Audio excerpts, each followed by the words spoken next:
Hey everyone, welcome to my channel. स्वागत है आप सभी का आपके अपने YouTube channel The Study Channel में। तो आज मैं आप सभी के लिए लाई हूँ पर्यावरण अध्ययन यानी कि ईवीएस का प्रैक्टिस सेट।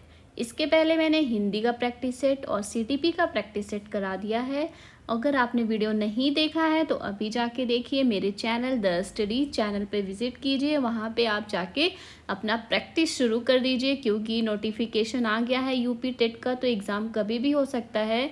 तो आप बिल्कुल भी लापरवाही ना करिए, आप प्रैक्टिस करते रहिए और पढ़ते रहिए, अपनी तैयारी करते रहिए। बहुत इम्पॉर्टेंट है, इससे आपको बहुत हेल्प मिलेगी। तो आज हम जो है स्टार्ट करने वाले हैं पर्यावरण अध्ययन। तो ये पर्यावरण अध्ययन का प्रैक्टिस सेट 1 है जो हम आज से स्टार्ट करने वाले हैं।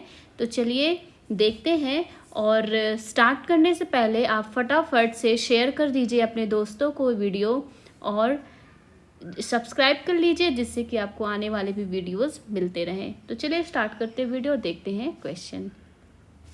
पहला क्वेश्चन है कि भारत का राष्ट्रीय पशु है। आप सोच रहे होंगे इतना सिंपल सा क्वेश्चन क्यों पूछा जा रहा है। भाई ऐसे ही क्वेश्चन आता है एग्ज़ाम में, इस तरह के ही क्वेश्चन पूछे जाते हैं ईवीएस के। तो भारत का राष्ट्रीय पशु क्या है? तो भारत का जो राष्ट्रीय पशु क्या है वो सबको पता होगा आई थिंक। तो इसका आंसर क्या हो जाएगा? ऑप्शन नंबर 3 बाघ। बाघ जो है वो भारत का राष्ट्रीय पशु है। आई थिंक ये इस क्वेश्चन का आंसर सबको पता होगा, पर इसका एक वैज्ञानिक नाम है जो कि बहुत इम्पॉर्टेंट है और एग्ज़ाम में आपसे ये पूछा जा सकता है कि बाघ का वैज्ञानिक नाम क्या है। तो इसका वैज्ञानिक नाम है पैंथेरा टाइग्रीस। क्या नाम है इसका? पैंथेरा टाइग्रीस। ये इसका वैज्ञानिक नाम है। किसका? बाघ का, पैंथेरा टाइग्रीस। और भारत में इस प्रजाति को जो है रॉयल बंगाल टाइगर के नाम से भी जाना जाता है। तो ये कुछ इम्पॉर्टेंट पॉइंट्स थे जो मैंने आपको बता दिया। ये आप ज़रूर याद रखिएगा। पैंथेरा टाइग्रीस वैज्ञानिक नाम है किसका? बाघ का। नेक्स्ट क्वेश्चन है कि सागरीय खरपतवार किसका महत्वपूर्ण स्रोत है? सागरीय खरपतवार जो है वो किसका महत्वपूर्ण स्रोत है? क्लोरीन का, ब्रोमीन का, आयोडीन का या लोहा का? तो इसका सही आंसर हो जाएगा ऑप्शन नंबर 3 आयोडीन। देखिए सागरीय खरपतवार जो है वो आयोडीन का एक महत्वपूर्ण स्रोत माना जाता है, क्योंकि सागर का जल लवण युक्त होने के कारण सागरीय खरपतवार भी लवण युक्त हो जाते हैं। इस कारण इसका जो है आयोडीन महत्वपूर्ण स्रोत है। नेक्स्ट क्वेश्चन है कि भारत में प्रोजेक्ट टाइगर कार्यक्रम किस वर्ष आरंभ किया गया था? ये क्वेश्चन बहुत ज़्यादा इम्पॉर्टेंट है, क्योंकि ये क्वेश्चन कई बार पूछा जा चुका है यूपी टेट में, सी टेट में, और भी कई एग्जाम में ये क्वेश्चन पूछा जा चुका है और ये आगे भी पूछा जाएगा। तो ये जो है बहुत इंपॉर्टेंट क्वेश्चन है, आप इसको ज़रूर याद रखिएगा कि प्रोजेक्ट टाइगर कार्यक्रम की शुरुआत किस वर्ष में हुआ था, किस वर्ष इसकी शुरुआत की गई थी। तो इसका आंसर हो जाएगा ऑप्शन नंबर डी 1973, 1973 में। टाइगर की कम होती संख्या को रोकने और उसके संरक्षण के लिए भारत सरकार ने वन एवं पर्यावरण विभाग द्वारा वर्ष 1973 में प्रोजेक्ट टाइगर की शुरुआत की थी। क्यों की थी प्रोजेक्ट टाइगर की शुरुआत, ये भी जानना जरूरी है। क्यों की थी? टाइगर की कम होती संख्या को रोकने और उसके संरक्षण के लिए। कब की थी? 1973, 1973 में। अगला प्रश्न है कि निम्नलिखित में से किस वर्ग में प्रोटीन की प्रचुरता है? यहाँ पे 4 ऑप्शन दिए हुए हैं, आपको बताना है किस वर्ग में प्रोटीन की प्रचुरता है। दूध, आम, गाजर, अंडा, मटर, मछली, सोयाबीन, चना, मक्का, सेब, दही, मांस। आप सभी को पता होगा कि सबसे ज़्यादा प्रोटीन किस में पाया जाता है? तो सोयाबीन में पाया जाता है सबसे ज़्यादा प्रोटीन, और यही इसका सही आंसर होगा, सोयाबीन, चना, मक्का। ऑप्शन नंबर 3 जो है बिल्कुल सही आंसर है। सोयाबीन, चना, मक्का में प्रोटीन की प्रचुरता जो है वो सबसे ज़्यादा है। वीडियो पसंद आ रहा है तो जल्दी से इसको शेयर कर दीजिए और लाइक कर दीजिए। आइए नेक्स्ट क्वेश्चन देखते हैं। नेक्स्ट क्वेश्चन है कि एक नक्षत्र का रंग निर्भर करता है उसकी, एक नक्षत्र का रंग निर्भर करता है उसकी किस पर? सूर्य से दूरी पर, त्रिज्या पर, घनत्व पर, पृष्ठीय ताप पर। तो इसका आंसर हो जाएगा ऑप्शन नंबर 4, पृष्ठीय ताप। देखिए, किसी तारे या नक्षत्र का रंग उसके पृष्ठीय ताप पर निर्भर करता है। नीला रंग सर्वाधिक ताप को इंगित करता है, जबकि पीला रंग जो है वो सबसे कम ताप को इंगित करता है। ये भी बहुत इंपॉर्टेंट पॉइंट है कि कौन सा रंग सर्वाधिक ताप को इंगित करता है, तो वो नीला रंग है। और कौन सा रंग सबसे कम ताप को इंगित करता है, तो वो रंग कौन सा है? पीला रंग है। आप जरूर इसको याद रखिएगा। अगला प्रश्न है कि वनों के महत्व के कारण हैं। वनों के महत्व के क्या कारण हैं? वनों के महत्व के कारण क्या है? Green gold, green island, green house, green silver. तो इसका आंसर हो जाएगा green gold, option number 1 green gold. वनों का के महत्व का कारण है ग्रीन गोल्ड। अगला प्रश्न है कि पृथ्वी का अपमार्जक कौन है? पृथ्वी का अपमार्जक कौन है? जीवाणु व कवक, मृदा व जल, पशु पक्षी। तो आंसर हो जाएगा ऑप्शन नंबर 1 जीवाणु व कवक। जीवाणु और कवक को पृथ्वी का अपमार्जक कहा जाता है। ये ऐसे जीव हैं जो अपने आवासीय क्षेत्र में उपस्थित मृत जैविक पदार्थों को खाकर अपना निर्वाह करते हैं, जीवाणु और कवक। अगला प्रश्न है कि कथक किस क्षेत्र का शास्त्रीय नृत्य है? देखिए, नृत्य से भी क्वेश्चन पूछा जाता है यूपी टेट में। तो जितने भी नृत्य हैं, कथक है, कथकली है, भरतनाट्यम है, वो किस क्षेत्र से रिलेटेड है उसको आप ज़रूर देख लीजिएगा, क्वेश्चन पूछा जाता है। तो आपको बताना है कि कथक जो है किस क्षेत्र का शास्त्रीय नृत्य है। उत्तर भारत, केरल, आंध्र प्रदेश, तमिलनाडु। आंसर हो जाएगा उत्तर भारत, ऑप्शन नंबर 1 जो है बिल्कुल सही आंसर हो जाएगा। कथक उत्तर भारत का शास्त्रीय नृत्य है। अगला प्रश्न है कि निम्नलिखित में रबी की फसल कौन सी है? रबी की फसल कौन सी है? चावल, चना, मूंगफली, कपास। तो इसका आंसर हो जाएगा ऑप्शन नंबर 2 चना। रबी की फसल देखिए, अक्टूबर और नवंबर, अक्टूबर और नवंबर जब शीत ऋतु में ये बोई जाने वाली फसल रबी फसल कहलाती है। अक्टूबर से नवंबर में बोई जाने वाली फसल जो है वो रबी की फसल कहलाती है। कौन सी फसल? रबी फसल कहलाती है। रबी फसलों में मुख्यतः रबी की जो फसलें हैं उसमें जो है कौन कौन से आते हैं? तो गेहूँ, जौ, चना, सरसों, मटर, ये जो हैं ये आदि गेहूँ, जौ, चना, सरसों आदि जो फसलें हैं वो रबी की फसल हैं। कौन सी फसल है? रबी की फसल है। जबकि चावल, मूंगफली, कपास जो है ये खरीफ की फसल है, जो कि जून और जुलाई में बोई जाती है। तो आपको ध्यान रखना है कि रबी की फसल कब बोई जाती है? तो अक्टूबर, नवंबर। और खरीफ की फसल कब बोई जाती है? तो जून और जुलाई। अगला प्रश्न है, देखते हैं। अगला प्रश्न है कि पोलियो का कारण है। पोलियो का कारण क्या है? जीवाणु, विषाणु, कवक, कीट। आंसर हो जाएगा ऑप्शन नंबर 2 विषाणु। विषाणु देखिए, पोलियो का एक कारण है विषाणु। पोलियो का वायरस भोजन पानी के साथ शरीर में प्रवेश करते हैं और तंत्रिका तंत्र को क्षतिग्रस्त कर देते हैं, और इससे क्या होता है? मांसपेशियों में अवरोध जो है उत्पन्न हो जाता है। तो पोलियो का कारण क्या है? विषाणु है। अगला प्रश्न है कि पर्यावरण दिवस किस दिन मनाया जाता है? आई थिंक इस क्वेश्चन का आंसर आप सभी को पता होगा कि पर्यावरण दिवस कब मनाया जाता है। आंसर है इसका 5 जून, ऑप्शन नंबर 2 5 जून। आप सभी को पता होगा इसके बारे में। देखिए, पर्यावरण जो है प्रदूषण के प्रति जागरूकता फैलाने के लिए 5 जून को मनाया जाता है। और इसी दिन पर्यावरण के मुद्दे पर सर्वप्रथम बैठक वर्ष 1972 में स्कॉटलैंड में, कहाँ पे? स्कॉटलैंड में आयोजित की गई थी। पहली बैठक कब की गई थी? स्कॉटलैंड में 1972 में।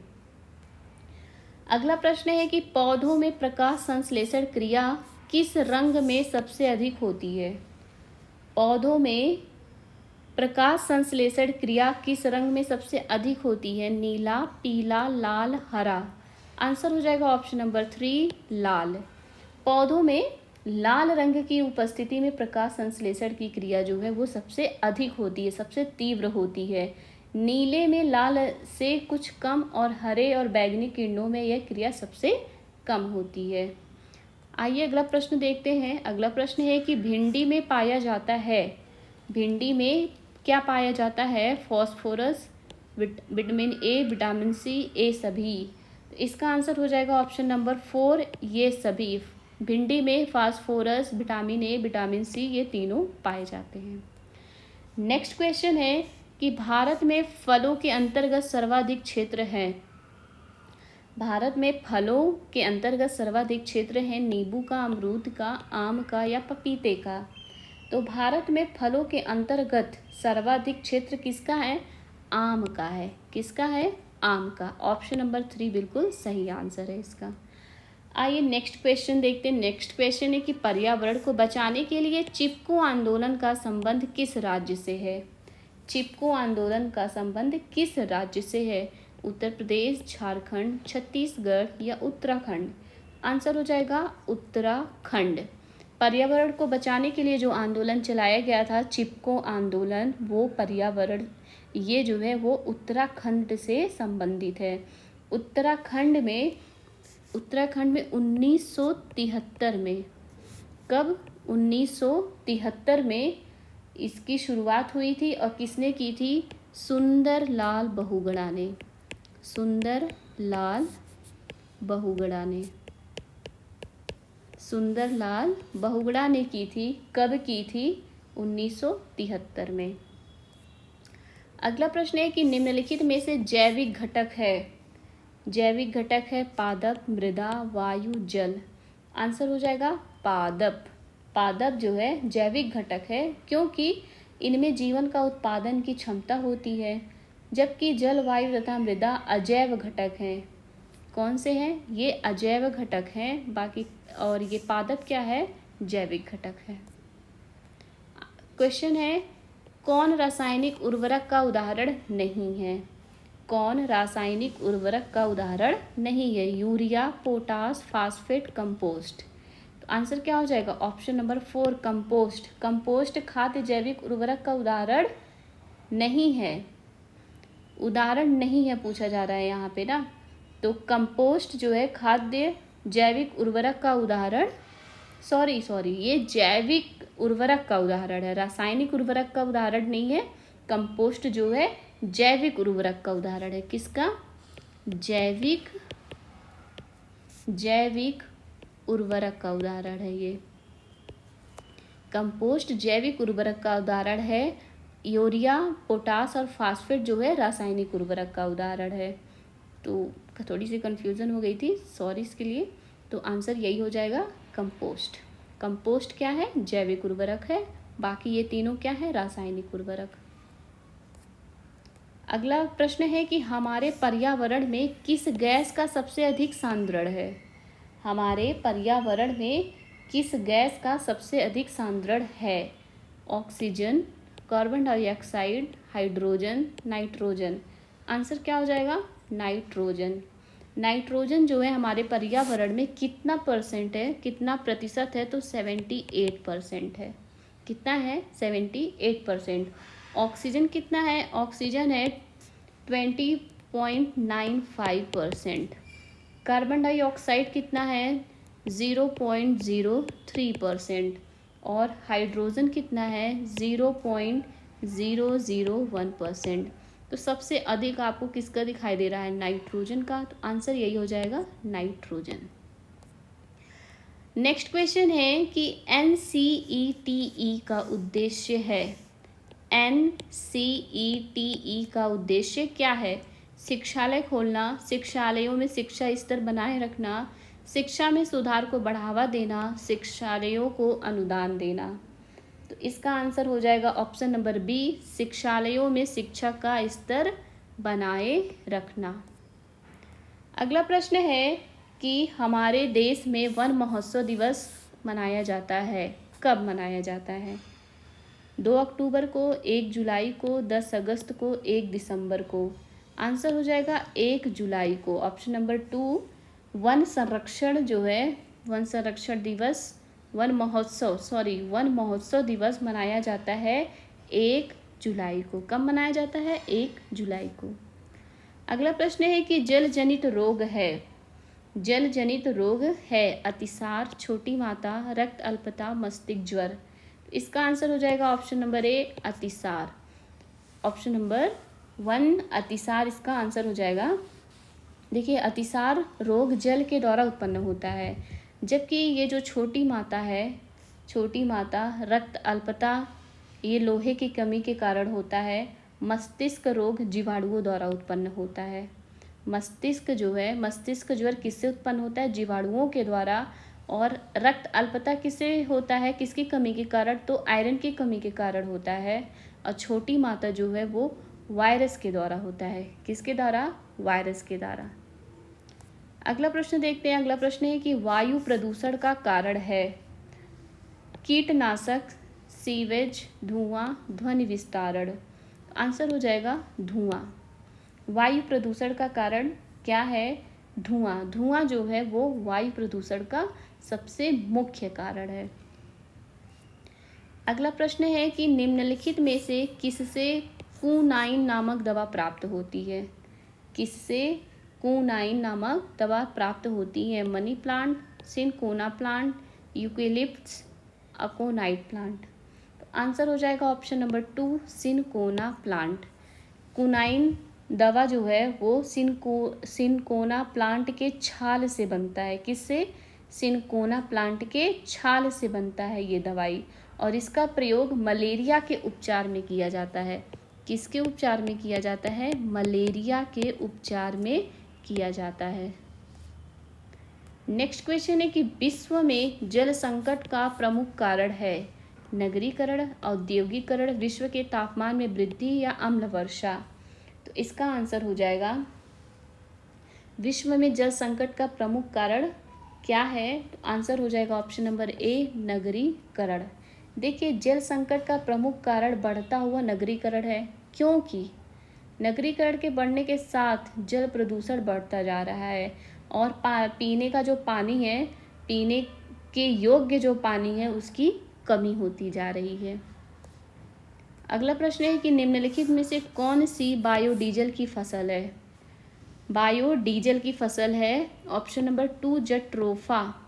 जट्रोफा बायोडीजल की फसल है और ये जो है भारत, अफ्रीका, उत्तरी अमेरिका और कैरिबियन